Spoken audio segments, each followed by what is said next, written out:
ازاي تبقى حد قادر ياخد قرارات؟ ازاي تبقى حد قادر يحدد بالظبط هو عايز يعمل ايه وايه عواقب القرارات اللي هو ممكن ياخدها؟ كل قرار بتاخده بيغير شكل حياتك، هو كفيل ان هو يعمل ده. وعايز اقول لك ان انت لو حد بيستسهل ومش بياخد قرارات اصلا فهو ده في حد ذاته قرار. يعني تخيل ان انت فكره ان انت اصلا مش بتاخد قرار، ده قرار في حد ذاته، بس هو قرار سهل قوي وبيريحك ليه؟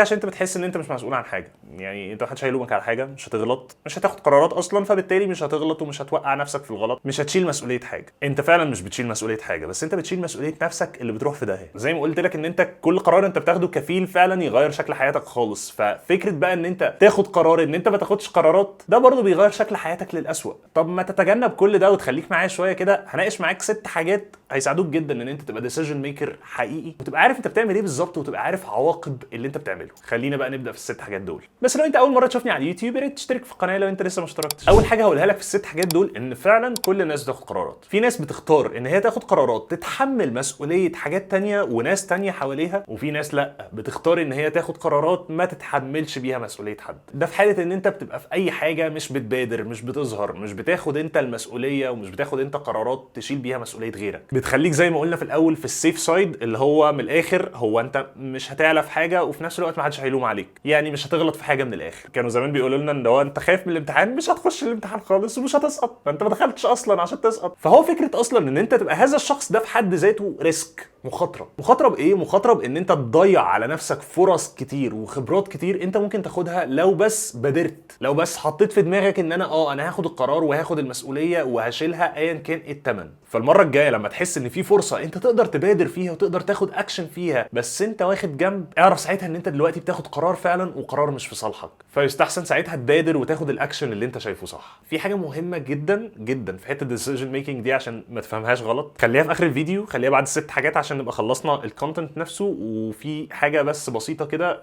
هتفرق معاك كتير علشان ما نفهمش ال6 حاجات غلط. تاني حاجه تقدر تعملها ان انت تفكر هو انت في نهايه حياتك انت ايه الحاجه اللي انت هتندم ان انت ما عملتهاش؟ ايه الحاجه اللي انت وانت بتخلص حياتك كده هتقول يا ريتني كنت عملت ده، يا ريتني كنت اخدت الخطوه الفلانيه، يا ريتني كنت اشتغلت الشغل الفلاني، يا ريتني كنت كلمت البنت الفلانيه، كنت اخدت خطوه ناحيتها، يا ريتني كنت عملت اي حاجه. لما تبقى واقع في حته ان انت محتاج تاخد قرار في حاجه، فكر في الحته دي كويس، فكر في ان انت هتندم على ايه. اي خوف من القرار دلوقتي فهو خوف حالي، هو خوف دلوقتي من اللي تحت رجلك، لكن الاولى ان انت تمشي وراه اللي هو هيقعد معاك على طول بقى، هيقعد معاك طول حياتك. اللي هو انت هتعرفه منين؟ ان انت تفكر انت وانت بتخلص حياتك انت ايه اللي انت كنت هتحب تعمله، ايه اللي انت كنت هتحب ان انت ما تعملوش. ساعتها اعتقد ان انت هيبان قدامك صوره اوضح شويه ان انت محتاج تعمل ايه دلوقتي. ثالث حاجه تقدر تعملها هتفيدك جدا وانت بتاخد اي قرار، ان انت تفكر هو انت ايه توقعاتك من القرار ده. احنا ساعات من خوفنا من ان احنا ناخد قرار اصلا احنا مش بنفكر في فكره ان انا هابادر واخد القرار ده بنفسي اساسا. انا باخد جنبه وبس ومش بفكر في اي حاجه تانية، مش بفكر في تبعياته، مش بفكر في احتمالاته. مش بقول لك خد القرار يا سيدي، انا بقول لك بس فكر انت لو اخدت اكشن معين، الاكشن ده او العمل ده هيعمل ايه بعد كده، ايه توقعاتك منه، هيوصلك لايه. يعني ساعتها ممكن تلاقي نفسك بتفكر بمنطق اكتر، وممكن تلاقي ان انت قدامك اختيارات انت ما كنتش واخد بالك منها علشان بس انت مقرر ان انت ما تاخدش قرار. انت ما كنتش واخد بالك من الفرص اللي قدامك ومن الحاجات اللي انت متاكد ان هي ممكن تمشي صح، لمجرد ان انت بس كنت واخد قرارك من الاول ان انت مش هتبادر بحاجه، مش هتاخد اكشن ناحيه اي حاجه، هتفضل واقف في مكانك وخلاص. ففكر انت اي اكشن او اي قرار انت ممكن تاخده ايه توقعاتك ليه، هو ممكن يعمل ايه بعد كده. رابع حاجه ومن اهم الحاجات اللي انا محتاج اناقشها معاك في النقطه دي، ان انت دايما بتخاف تاخد القرار علشان بتخاف من المسؤوليه، بتخاف تشيل مسؤوليه ناس، بتخاف تشيل مسؤوليه شغل. طيب اللي انا عايز اقوله لك ان احسن الديسيجن ميكرز او صناع القرارات اللي في الدنيا كلها هم مش احسن منك في حاجه، هم مش بيبقوا ضامنين 100% ان قراراتهم دي صح، بس هم بياخدوا قرار وبس، بياخدوا قرار وخلاص. وده بيخليهم ليدرز، ده بيخليهم جمع قائد،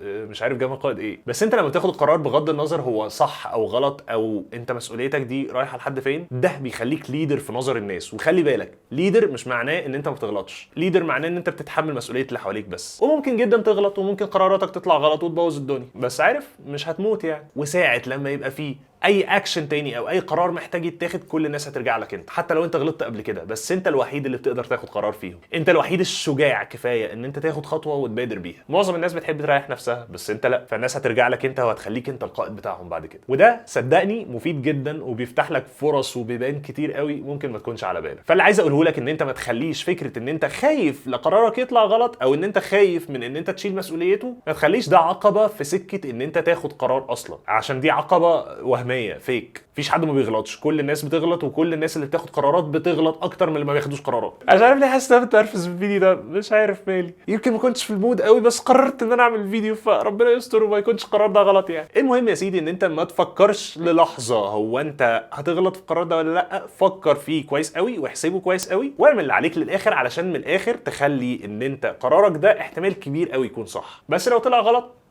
ولا يهمك. خامس حاجه تقدر تعملها علشان تاخد قرار بشكل صح، السوات اناليسيز اللي هو SWOT.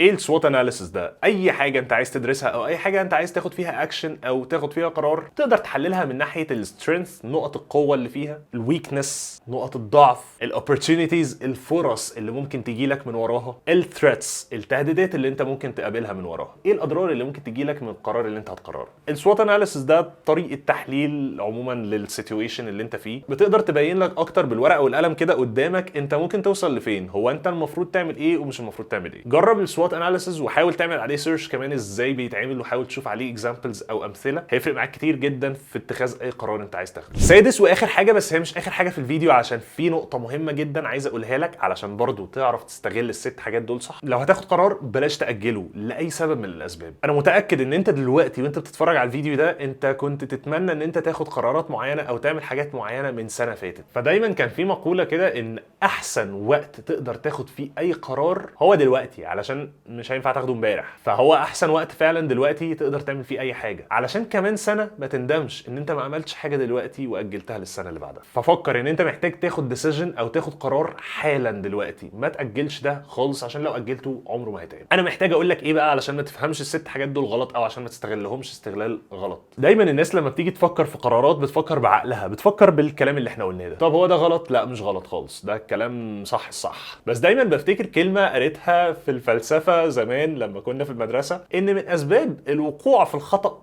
تغلب العاطفه على العقل، ودايما كل ما افتكر الكلمه دي بقول لا، ده مش حقيقي. العاطفه او قلبك ضروري جدا يبقى بياخد قرارات، بس بياخد قرارات شخصيه، قرارات تخصه هو. يعني مثلا انت هترتبط بمين، ده لازم قلبك ياخد قرار فيه. ما ينفعش تمسك ورقه وقلم وتعمل سوات اناليسيز للبنت اللي انت عايز ترتبط بيها. لو قررت تروح شغل جديد وعملت له سوات اناليسيز وعملت كل حاجه احنا قلنا عليها علشان تشوف انت هتاخد القرار ده ولا لا، بس المكان نفسه انت مش حابه، قلبك مش مرتاح له، تقول لي لا بقى ما انا مش عايز اخلي العاطفه تتغلب على العقل. لا طبعا، العاطفه والقلب والمشاعر هو انت، ضروري جدا تدخلها في الحسبان، وضروري جدا ما تلغيهاش خالص وتقعد تفكر بعقلك على طول على طول على طول، علشان ده هيوصلك لقرار صح على الورق بس مش شرط يخليك مبسوط. واحنا اهم حاجه عندنا ان انت تبقى مبسوط.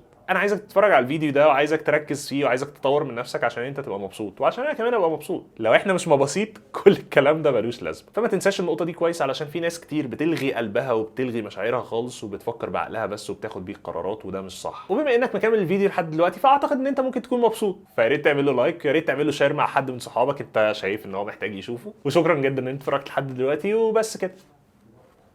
السلام عليكم.